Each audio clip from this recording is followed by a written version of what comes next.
Assalamualaikum warahmatullahi wabarakatuh. Berikut saya sampaikan yaitu proses proposal untuk desain bangun instansi pendidikan vokasi Diploma 1. Di sini saya menyajikan yaitu dari Yayasan Unggul Jaya, di mana untuk mengetahui bagaimana desain bangunnya akan saya bahas di sini. Pelajaran ini khusus untuk bidang studi unggulannya yaitu pengembangan dan pemasaran aplikasi seluler. Jadi masih new, baru. Lanjut. Ya, jadi nanti ada patch atau langkah-langkah di mana kita bisa membangun yang namanya instansi pendidikan vokasi di Indonesia.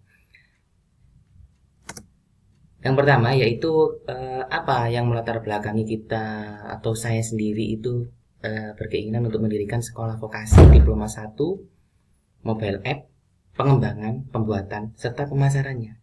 Yang pertama adalah alasannya pengaturan di Undang-Undang Nomor 12 Tahun 2012 tentang pendidikan tinggi yang diperlukan sebagai perangkat peningkatan daya saing bangsa kancah persaingan global. Apalagi saat ini kita tengah di tengah yang namanya revitalisasi pendidikan, revitalisasi SMK. Semakin kita baik, semakin kita terampil, maka semakin kita maju. Dan yang Indonesia mulai peringkat 10 bisa menjadi peringkat 7 dalam waktu 3 tahun. Yang kedua yaitu peluang pasar. Jadi saat ini teknologi sudah tidak bisa dibendung lagi. Lapangan pekerjaan semakin berkurang, sehingga kalau misalkan kita ada pendidikan diploma ini, dari perkembangan teknologi tersebut, terutama bidang seluler, tidak ada satu orang pun saat ini yang tidak membawa Android. Percaya atau tidak? Ya, jadi itu alasan saya yang pertama, latar belakangnya. Lanjut. Ya, jadi secara langsung analisanya untuk kebutuhan akademi saya yaitu dari suatu data. Jadi saya tidak semerta-merta unggul jadi sini saya lupa mengatakan ini berasal dari Lumajang ya. Jadi yang pertama A, terdapat 90 instansi SMA dan 30 instansi SMK di Lumajang yang siap memberikan sumbangsih alumninya. Pada saat ini belum tentu yang namanya alumni itu sekolah, melanjutkan di perguruan tinggi lainnya, melanjutkan di pekerjaan. Tapi yang jelas 90 tambah 35 atau 125 alumni tersebut pasti saya yakin akan ada yang bisa masuk ke sekolah akademi D1. Jadi itu sekolahnya ada 125, belum jumlah siswanya. Yaitu berikutnya adalah, jadi seperti ini analoginya. Nah, di sini dari yang namanya 27 kecamatan terdapat 90 dari negeri dan swasta dan SMK-nya 35. Nah, ini peluang pasar bagi kalau misalkan kita ingin mendirikan suatu akademi vokasi. Ya. Berikutnya yaitu yang B, terdapat 27 program studi TIK, teknik informatika, yang siap menyongsong masa depannya. Nah, saat ini programming itu nomor 1, PHP, HTML, dan lain sebagainya. Di sini saya angkat yaitu khusus dan belum ada mungkin di Indonesia itu tentang pemrograman seluler atau HP. Dan yang C adalah belum terdapat jenis akademik terkait tentang jurusan teknologi di bidang informatika. Sedangkan yang D, seperti yang saya bilang tadi, kebutuhan tiap orang akan internet dan teknologi seluler, medsos, toko online, akun laku, dan lain sebagainya pasti sudah berlaku itu. Daripada kita memasang banner setinggi itu, sebesar itu, mending kita pemasarannya yaitu pakai HP. Facebook itu adalah sarana utama, lebih baik dari yang namanya banner. Jadi itu analisis kebutuhan nih. Kenapa kok saya ingin mendirikan suatu yang namanya Akademi D1 Unggul Jaya berbasis seluler. Lanjut. Nah, ini yang tadi. Ini jadi kita ada sekitar 27 SMK di Lumajang dan ini siap menyongsong untuk teknologi informasinya. Daripada dia menganggur, kita beri yang namanya sarana, dan ini bukan kursus pendidikan resmi, akademi, dan disetujui oleh pemerintah, dan dia mungkin bisa terjamin untuk kerja, walaupun itu adalah berbentuk yang namanya wira swasta ataupun di negeri. Berikutnya yaitu analisanya. Nah, di sini. Jadi sebelum saya mendirikan itu ada yang namanya SWOT. Jadi analisa saya adalah yang penguatan, kelemahan, kesempatan ataupun ancaman. Penguatannya adalah yang pertama, penggunaan aplikasi dan teknologi seluler semakin pesat. Nggak ada yang namanya HP itu ditinggal Android, pasti semuanya bukan Android. Oh, itu ada misalkan itu bukan Android, pasti itu yang namanya Androidnya di rumah. Tapi kelemahannya, kita harus selalu up to date. Jadi kalau misalkan kita pembelajaran, kita harus up to date. Yang B, peminat aplikasi software aplikasi HP sangat banyak, mulai medsos, game online dan sebagainya. Tapi kelemahan juga dibutuhkan skill handal. Kalau kita tidak bisa handal di bidang software, kita tidak akan bisa. C, sering banyak peminat handphone dan tim reparasi juga dibutuhkan, yang jelas. Otomatis kelemahannya adalah dibutuhkan skill yang handal untuk pembuatan hardware dan servisnya.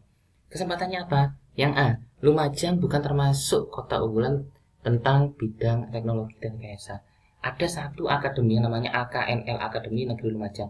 Itu hanya membuat pasir yang dibahas, geodesi, teknologi hasil pertanian, batik, tata busana. Sedangkan untuk teknologi belum ada. Ini kesempatan saya, opportunity saya. B, output jurusan SMK yang jelas sangat besar presentasinya daripada dia mengikuti kuliah. Sedangkan ancamannya adalah jika ternyata dibuka akademi serupa, maka akan terjadi persaingan. Tapi itu sudah saya analisa mulai dari sekarang. Dan seterusnya. Berikutnya adalah, nah ini pengguna internet. Tidak ada yang namanya tidak ada internet.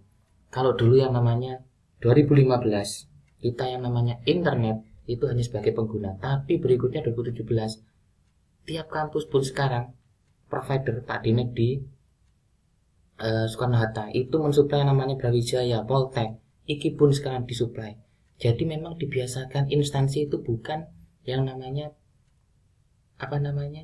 manual, KRS manual, tidak, semuanya online. Bukan berbasis internet lagi, tapi berbudaya internet. Lanjut. Ya, tujuan saya adalah memberi wadah institusi pendidikan 1 tahun, 1 tahun saja, tapi dia bisa developing marketing untuk aplikasi tersebut. Berikutnya, visinya adalah mencetak lulusan bidang informatika khusus masalah pembuatan dan pemasaran aplikasi seluler.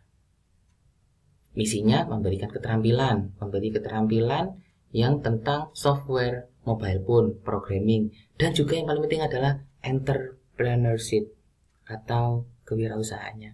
Dia memasarkannya seperti apa, kebanggaannya dia dengan dia membuat seperti apa. Berikutnya yaitu sasaran mahasiswa. Siapa nanti akan masuk? Ini dari segi teknologi dan rekayasa. Apa saja teknologi dan rekayasa? Ada yang dari rekayasa perangkat lunak, multimedia, teknik audio video, bagian servis, elektronika, informatika. Dia bisa memprogram dan akhirnya bisa menghasilkan. Tinggal memberikan satu tambahan polis lagi, yaitu memasarkannya. Bagaimana dia bisa berani memasarkan yang dia program. Yang berikutnya yaitu output mahasiswanya diharapkan dia mampu berwirausaha mandiri dan tersalur di dunia kerja atau industri. Kita lihat di situ ada beberapa servis, ya memang ada, saya juga pernah berlatih juga masalah servis dan juga pernah membuat. Ternyata setelah kita masukkan Google Ads, tidak harus kita itu membayar atau apa, kita patungan membuat kartu kredit yang akhirnya bisa kita munculkan di Google Ads atau Google Play. Monggo bisa dilihat, yaitu dasar teknik televisi dan servis HP ada di aplikasinya Google Play. Jadi itu yang bisa kita berikan wirausaha mandiri ataupun tersalur di dunia kerja atau industri, maka dia bisa lebih baik lagi. Yang berikutnya, mitra lembaga. Jadi siapa kawan-kawan saya nantinya yang akan bekerja dengan saya setelah dia calon mahasiswa tersebut masuk ke sekolah saya? Yang pertama yaitu pengembangan handphone atau developing software. Ya, jadi untuk pengembangan software di sini ada Java, Oracle, Sun Microsystem, Facebook, Twitter dan sebagainya. Provider.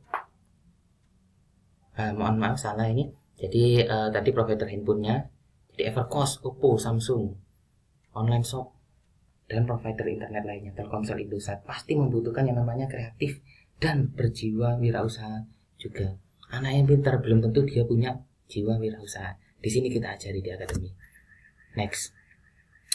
Jadi rancangan biayanya di sini adalah yang jelas pertama mulai gaji dosen dan lain sebagainya. Di sini banyak sekali muncul Sebelum nanti saya merancang sudah saya temukan ternyata totalnya adalah 91.650.000. Ini kalau misalkan saya bebankan ke anak-anak, jelas kurang bisa. Banyak suara yang muncul. Waduh, bagaimana ini seperti itu ya. Tapi jangan lupa, di sini saya juga merancang yaitu total biaya tersebut belum termasuk dari hibah yang namanya yayasan. Jadi di sini saya mendirikan, tapi saya punya yang namanya yayasan yang nantinya akan memberikan yang namanya sumbangan UD. Jadi total biayanya adalah 301.500.000. Jika dia memiliki, misalnya saya membuka 2 kelas, 1 kelas 25, berarti ada 50 siswa. Maka totalnya per semester adalah 6 juta. Semakin berat, maka kita buat biaya awal 3 juta saja. Setelah 1 tahun, otomatis per semester 4,5 juta. Jadi kali 2, 9 juta. 9 tambah 3. Pas dia akan mendapatkan 12 juta. Atau supaya kita mampu menarik peminat para siswa, kita buat saja iklan, yaitu advertisingnya modelnya adalah siapa yang tidak mau kuliah dengan aplikasi seperti ini dengan harga 25.000 per hari. 25.000, makan pun sudah 15.000. Kalau kita cuma nambah 10.000 lagi, pas sudah. Next. Nah, ini yang saya sebut tadi hibah yayasan. Jadi yayasan pun juga memberikan hibah sejumlah sekian sehingga kita bisa yang namanya bergerak luas tanpa harus membebani calon mahasiswa. Ya, jadi itu ada sponsorship juga, Evercost, dengan harapan kita MOU-nya dengan Evercost bisa itu. Nah, ini banner. Jadi kalau misalkan anak tertarik, ya banner lah itu yang nanti memberikan sumbangsi tersendiri. Nah, kita pun juga harus mensketsa yang namanya rancang bangun instansinya. Nggak harus kita seperti ini saja. Jadi semakin tahun yang namanya akademi tidak berhenti 1 tahun saja. Kita buat sketsa yang bagus, yaitu ada 2 kelas, ada beberapa lab, dan ada beberapa fasilitas up. Nah, beberapa kelas di sini, yaitu ada juga bentuk lab komputernya, 1 anak, 1 laptop. Pasti dia terpengaruh. Berikutnya adalah, tidak kalah pengaruh, yaitu fasilitas harus kita perbanyakkan. Perpustakaan harus ada, pasti. Internet, teknologi informasi, wajib. Kesehatan, alternatif, bank dan ATM, ini untuk pembayaran, pasti melancarkan. Ya, career center. Kalau di SMK namanya BKK, Bursa Kerja Aktif. Jadi seperti itu, sarana ibadah, sarana parkir, dan yang paling penting adalah nomor 13, 12, 11 laboratorium pasti, yaitu nomor 13, Business Community Development. Jadi pengembangan bisnis entrepreneurnya anak-anak seperti apa, kita lanjutkan seperti itu. Jadi mulai fasilitas pun harus kita lengkapi. Next. Nah, ini perpusnya harus lengkap, digitalisasi, scanning, tidak boleh yang bajakan, harus legal. Kita kerjasama juga yang namanya instansi e-book. Proses pembelajaran kita yaitu 70% praktek di kerja industri. Jadi keterampilan kerjanya 30% teori. Jadi teorinya memang banyak, tapi prakteknya nanti yang lebih banyak lagi ilmunya. Nah, ini jumlahnya 36 SKS kita. Sedangkan untuk pembelajarannya ada materi yaitu etika profesi, jaringan komputer, sampai dengan digital marketing. Next. Nah, struktur organisasi saya nantinya yang akan saya dirikan, ketua jelas, senat jelas harus ada, pembantu bakpiknya untuk mengaturnya administrasi, berikutnya adalah SDM-nya, dan yang paling penting adalah dosennya. Di sini saya kenalkan yaitu dosennya di sini dari hal-hal yang pengalaman semua. Jadi yang punya materi dan asal lembaganya dari kita di Malang ada yang jam lapangnya ada di Brawijaya, Widya Tama, dan lain sebagainya. Dia sudah ahli di bidang software, advertising, SEO, pengantar bisnis, web design, dan lain sebagainya. Nah, sip. Yang penting kita yang mesti adalah goalnya ada di mana. Dan terima kasih. Itu yang bisa saya sampaikan. Yaitu terima kasih, pekerjaan saya sudah selesai. Assalamualaikum warahmatullahi wabarakatuh.